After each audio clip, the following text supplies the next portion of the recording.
Olá, hoje a gente vai fazer um mergulho num texto bem antigo, lá de Levítico, capítulo 25. Pode parecer coisa de outro mundo, né? Leis sobre agricultura, descanso da terra, dívidas, lá no antigo Israel. Exato. Milhares de anos atrás. Pois é. Mas a pergunta que fica é, será que esses conceitos, tipo o ano sabático e o ano do jubileu, podem, sei lá, dizer algo pra gente hoje? Aqui, agora?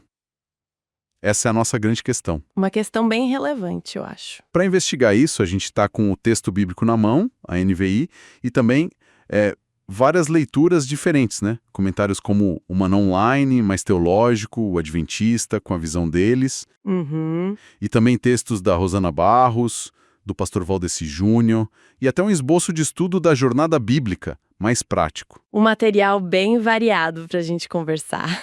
Exato. A ideia é entender o que eram essas leis que são bem únicas, né? Por que foram dadas para Israel e ver se tem algum princípio ali que ainda faz sentido, que ressoa. Então vamos lá, vamos abrir esse capítulo 25. Vamos sim. Então começando pelo básico mesmo, o ano sabático. O que era isso exatamente? Parece que a cada 7 anos tinha algo diferente com a terra, é isso? Isso mesmo. Levítico 25, logo ali nos versículos 2 a 7, já define. No 7º ano, a própria terra devia guardar um sábado.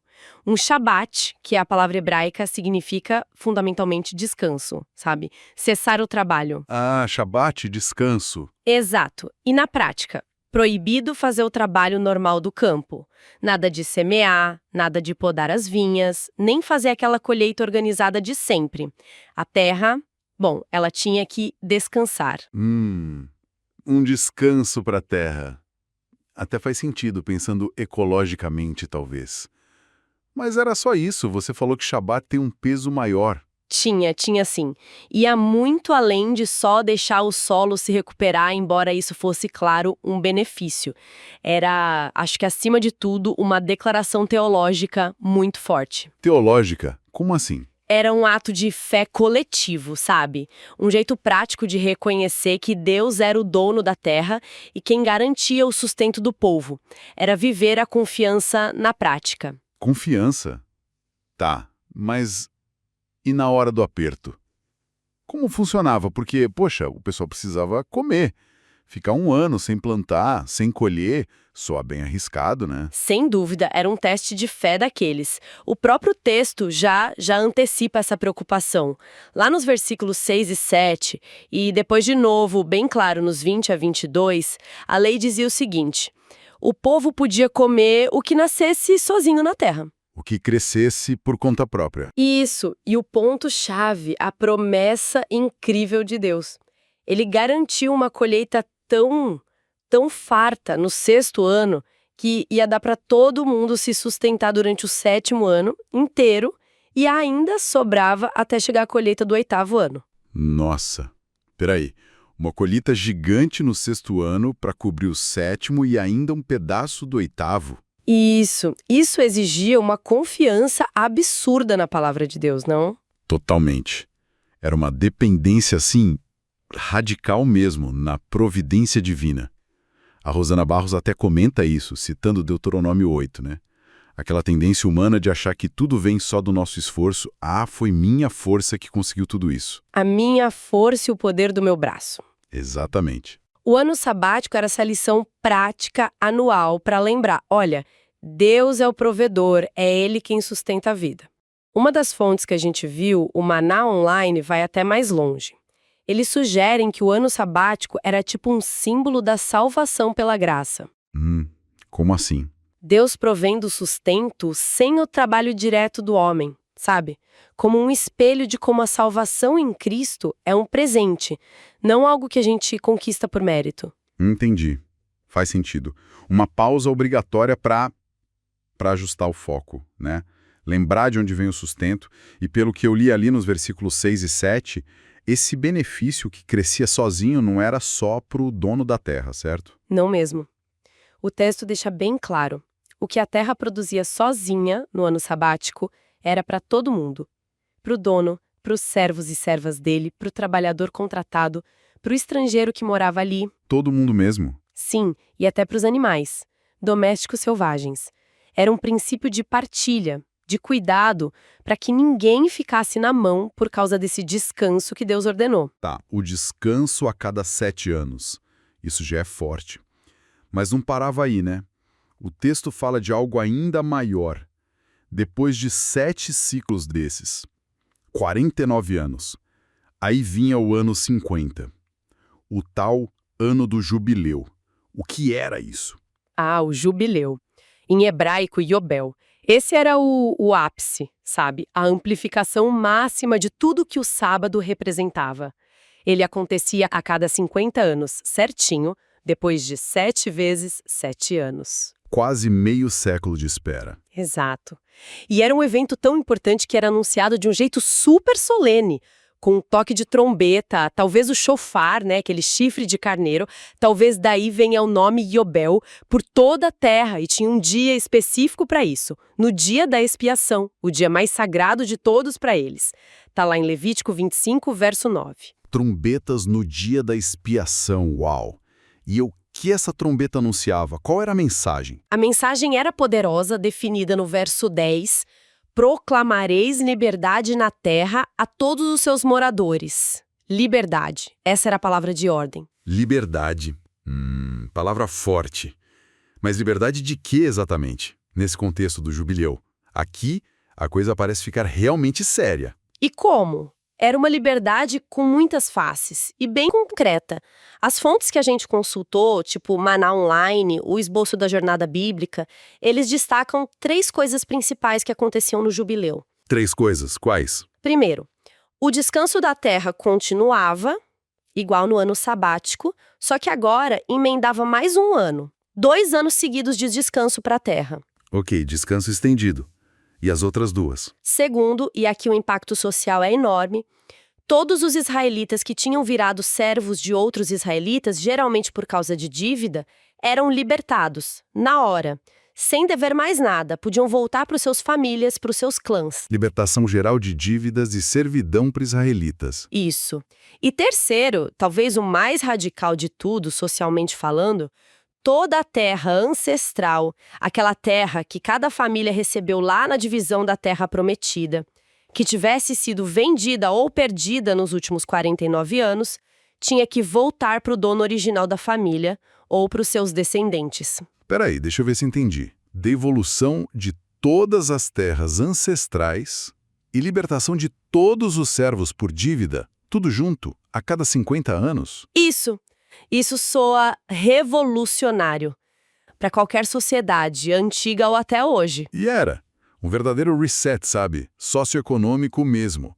Algo quase único na história. E a lógica por trás disso tudo, a base teológica, está lá no verso 23. Deus diz: a terra não poderá ser vendida definitivamente, porque a terra é minha. Vocês são apenas estrangeiros e peregrinos diante de mim. A terra é de Deus. Essa é a chave, então. Exatamente. Deus é o dono real. Os israelitas eram tipo assim, administradores, inquilinos temporários. Tinham que cuidar da terra segundo as regras do dono. Essa ideia muda tudo sobre posse, né? Então, quando alguém vendia a terra, não era para sempre, como a gente pensa hoje. Era mais um aluguel de longo prazo. Exatamente isso. Não era uma venda perpétua. O valor da venda era calculado, na verdade, pelo número de colheitas que ainda faltavam até o próximo jubileu. Os versículos 15 e 16 explicam isso. Ah, faz sentido. Quanto mais longe o jubileu, mais caro, porque o comprador ia usar a terra por mais tempo. Quanto mais perto, mais barato, porque logo ia ter que devolver. Uma análise que o pastor Valdeci Júnior cita, de um tal Dean Davis, até calcula que funcionava como uma depreciação, tipo uns 2% ao ano, conforme o jubileu se aproximava. Interessante esse cálculo.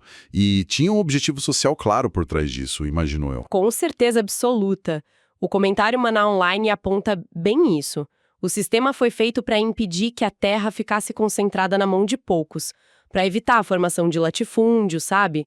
E também para que as famílias não ficassem presas em ciclos de pobreza sem fim, de dívidas que nunca acabavam. Uma rede de segurança social embutida na lei. Isso, era uma garantia de que a herança da família, que era a base de tudo para eles, não seria perdida para sempre. Mantinha uma certa igualdade, dava para todo mundo, de tempos em tempos, uma nova chance, um recomeço mesmo. Tá, entendi. O jubileu era esse grande reset a cada 50 anos. Impacto gigantesco. Mas e a vida entre um jubileu e outro? Nesses 49 anos, né? As pessoas passavam aperto, ficavam doentes, perdiam colheita, se endividavam. O que a lei dizia para quem estava mal financeiramente antes do jubileu chegar? Tinha que esperar décadas? Não precisava esperar. A lei era bem sensível a essas situações do dia a dia. Existiam mecanismos de resgate. A palavra hebraica importante aqui é gaal. Significa redimir, resgatar, comprar de volta. Gal. Resgatar. Exato. Se um israelita ficasse tão pobre que precisasse vender a terra da família, o parente mais próximo dele tinha o direito e até uma certa obrigação moral de agir como Goel. Goel. O parente resgatador. Isso, parente resgatador. Ele devia chegar junto, comprar a terra de volta e devolver para o parente que estava em necessidade. Tá lá em Levítico 25, 25. Que interessante. Uma responsabilidade familiar bem forte. E se, sei lá, não tivesse parente próximo para fazer isso? Ou se a pessoa que vendeu a terra depois conseguisse se reerguer financeiramente? A lei pensou nisso também. Se não tivesse um Goel para ajudar, mas o cara que vendeu a terra conseguisse juntar dinheiro depois, ele mesmo podia resgatar a própria terra. Ele mesmo podia comprar de volta. Podia. Nos versículos 26 e 27, o cálculo para esse resgate era justo. Ele pagava para o comprador atual o valor proporcional aos anos que ainda faltavam para o jubileu. Basicamente, ele reembolsava o tempo de uso que o outro ainda teria. Entendi. Bem pensado. E esse mesmo esquema de resgate pelo Goel ou pela própria pessoa valia também para gente, se alguém por pobreza extrema precisasse se vender como servo. Sim, o princípio era o mesmo para a liberdade pessoal. Se um israelita se vendesse como servo para outro israelita, primeiro, ele não podia ser tratado como um escravo comum com dureza. Tinha que ser tratado como um trabalhador contratado. Uma diferença importante. Muito importante.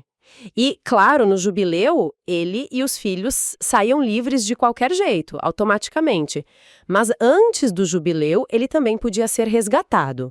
Um parente próximo, o Goel, podia pagar o preço da liberdade dele, ou, se o próprio servo conseguisse dinheiro, ele podia comprar a própria liberdade. Ele podia se autorresgatar, então. Podia. E o preço do resgate, de novo, era calculado direitinho, proporcional ao tempo de serviço que ainda faltava até o jubileu chegar. Tudo bem detalhado ali nos versículos 50 a 53. É impressionante essa rede de proteção para os próprios israelitas, mas o texto faz uma distinção clara com os estrangeiros, né? Eu notei isso. Faz sim. Os versículos 44 a 46 dizem que escravos comprados dos povos vizinhos ou filhos de estrangeiros que morassem na terra, esses sim podiam ser propriedade permanente e até passados como herança. A lei era diferente para eles. E qual a justificativa para essa diferença? A justificativa é teológica, dada por Deus mesmo, nos versículos 42 e 55. Ele diz: "Pois eles são meus servos, a quem tirei da terra do Egito. Não poderão ser vendidos como escravos, porque os filhos de Israel me são servos. Eu sou o Senhor vosso Deus." A libertação do Egito era um marco zero. Eles pertenciam a Deus em primeiro lugar. Por isso não podiam ser escravos permanentes de outros homens. Entendi. A redenção do Egito era a base da liberdade deles. Isso dá uma outra dimensão para a figura do Goel, o parente resgatador, né? Parece ter um simbolismo muito forte. Nossa, demais. É um conceito muito rico teologicamente. O comentário Maná Online até lembra que Jó, lá no meio daquele sofrimento todo, usa essa palavra. Porque eu sei que o meu Redentor, Goel, vive. Jó 19, 25. É verdade. A beleza da servidão, da perda da herança, acaba apontando direto para Jesus Cristo.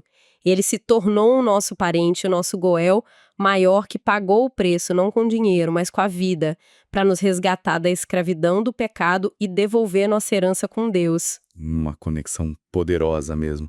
Ok, então a gente explorou os mecanismos. Sabático, jubileu, o resgate, mas vamos voltar àquela pergunta inicial. E hoje? O que a gente faz com isso tudo? São leis super específicas para uma sociedade agrária, teocrática E antiga, né? e antiga, e tem até debate se o jubileu completo chegou a ser praticado de fato, né? O comentário adventista levanta essa bola. Diante disso tudo, qual a relevância prática para nós? É a pergunta de 1 milhão, né? Mas eu acho que, mesmo que a gente não saiba exatamente o quanto foi aplicado na prática, os princípios que estão ali, esses sim, nos desafiam muito hoje. Os princípios por trás das leis. Exato. O esboço da jornada bíblica vai bem nessa linha. Essas leis nos forçam a questionar nossas próprias ideias sobre propriedade, sobre acumular riqueza, sobre responsabilidade social, justiça na economia e sobre como a gente relaciona nossa vida material com Deus. Por exemplo, essa ideia de que Deus é o dono de tudo, o Salmo 24 fala isso, né? Do Senhor é a terra e tudo que nela existe. Se a gente levasse isso a sério mesmo, como isso mudaria a nossa visão de ter coisas, de acumular? Totalmente. E o jubileu, com essa ideia de evitar desigualdade extrema, de dar a segunda chance, periodicamente, a jornada bíblica até provoca. Como será que princípios de restauração, de combate à pobreza que se perpetua, poderiam inspirar, sei lá, soluções criativas hoje? É para pensar. E tem a lição do ano sabático também, né? Com certeza. Essa ideia de equilibrar trabalho com descanso e dependência de Deus, de não cair naquela armadilha do eu consegui tudo sozinho, que Deuteronômio já alertava e a Rosana Barros lembrou. Isso parece super atual na nossa cultura do 24/7, do burnout. Sem dúvida. Fala de sustentabilidade, né?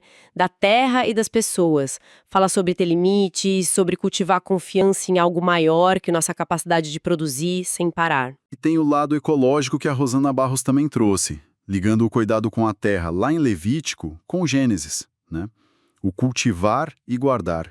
Ela até alerta contra essa lógica que acaba levando à destruição da terra, que Apocalipse menciona. Ou seja, o jeito que a gente lida com a terra, com a economia, está ligado à nossa fidelidade a Deus. Não dá para separar. Olhando o quadro completo, então o que Levítico 25 nos mostra, mesmo sendo para Israel, é uma visão alternativa. Uma visão onde a economia não é terra de ninguém, sabe?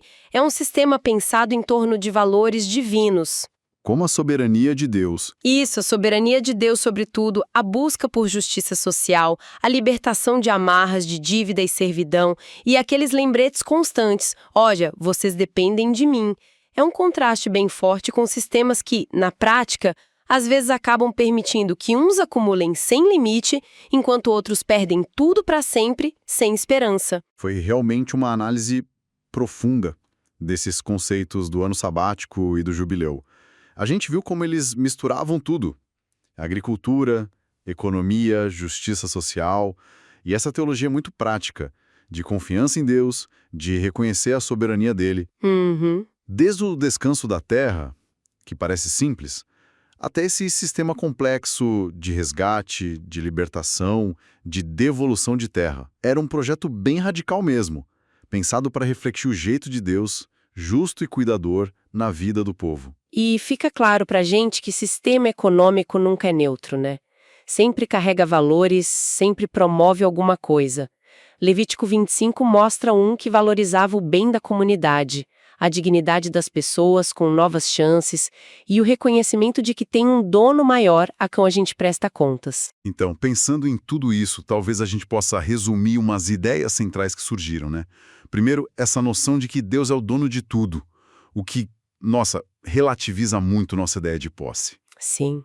Segundo, a ideia de que a vida econômica precisa ter ritmos de descanso, de liberação, de restauração, para ter justiça e para a gente lembrar que depende de Deus. Fundamental. E terceiro, a figura do Goel, do parente resgatador, como um modelo muito forte de intervenção de libertação, né?